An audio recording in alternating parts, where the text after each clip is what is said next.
बच्चों, मैं अनिल सर जो है आपको जो है आज क्लास 8 के लिए मैथ की क्लास स्टार्ट करने जा रहा हूँ। और आज का मैंने जो टॉपिक लिया है वो पार्ट 1 से यानी लेसन 1 से परिमेय संख्या लिया हुआ है।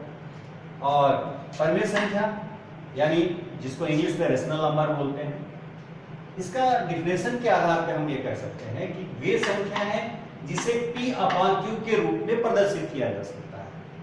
P अपॉन Q के रूप में, ध्यान दीजिएगा, परिमेय संख्या वो कहलाती है, यानी वे संख्या है जो P अपॉन Q के रूप में प्रदर्शित किया जाए उन्हें हम क्या कहते हैं, परिमेय संख्या कहते हैं। यहाँ पे एक बात विशेष ध्यान देनी होगी कि जो P और Q को लिया गया है, यहाँ पूर्णांक लिया गया है। P और Q क्या है, पूर्णांक। पूर्णांक क्या है इसको भी मैं बाद में चर्चा करूंगा, लेकिन एक बात और ध्यान देने वाली बात यह है कि P अपॉन Q के रूप में तो परिमेय संख्या को प्रदर्शित किया जाता है, लेकिन अभी भी Q 0 के बराबर नहीं लिया जाएगा। अब आप देखिए परिमेय संख्या क्या है, ऐसी संख्या जिसमें 0, 1, 2, 3, 4, 5 से लेके इंफिनिट तक लिया जाए, या -1, -2, -3, -5 तक जाएगा।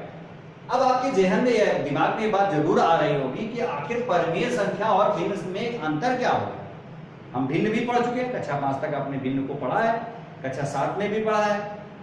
तो भिन्न और परिमेय संख्या में अंतर यही है कि जब P अपॉन Q के रूप में भी भिन्न होता है, पर वहां पर P और Q जो होता है वह नेचुरल नंबर होता है, यानी प्राकृतिक संख्या होती है।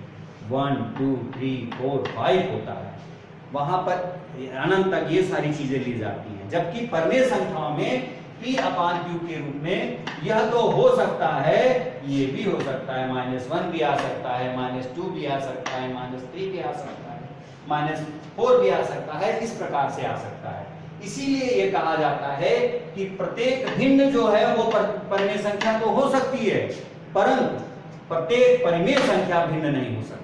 क्यों? क्योंकि वहां पर -1, -2, -3, -4 ये सारी चीजें नहीं आती हैं। इसीलिए प्रत्येक भिन्न परिमेय संख्या तो है, पर प्रत्येक परिमेय संख्या भिन्न संख्या नहीं है। अब आपको ये बता दें कि यहाँ पर चूंकि परिमेय संख्याओं के रूप में आपने देखा कि 0 से लेकर 1, 2, 3, 4, 5 इंफिनिट तक गया, और ये गया -1, -2, -3 से लेकर -9 तक गया। इसी के आधार पर परिमेय संख्याओं को दो वर्गों में विभाजित किया गया है। पहला है धनात्मक संख्या, वो जब P अपॉन Q यानी अंश और हर दोनों ही धनात्मक हों, अथवा P अपॉन Q दोनों ही ऋणात्मक हों, तो वो धनात्मक परिमेय संख्या यानी पॉजिटिव रेशनल नंबर कहलाती है।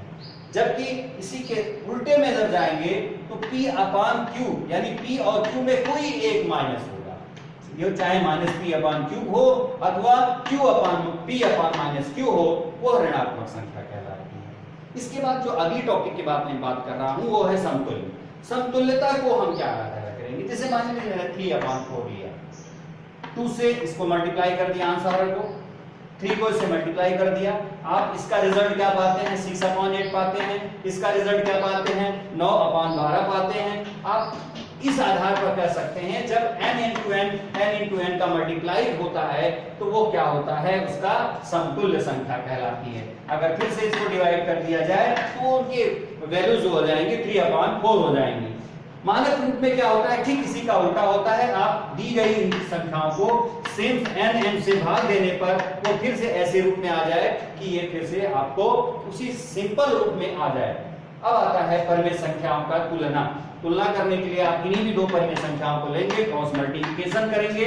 इस आधार पर उनका जो मल्टीप्लिकेशन या तो PS से बड़ा होगा QR से, तो आप कहेंगे कि PQ बड़ा है RS से, और यदि PS जो QR जो है PS से बड़ा है तो आप कह देंगे कि RS जो है PQ से बड़ा है।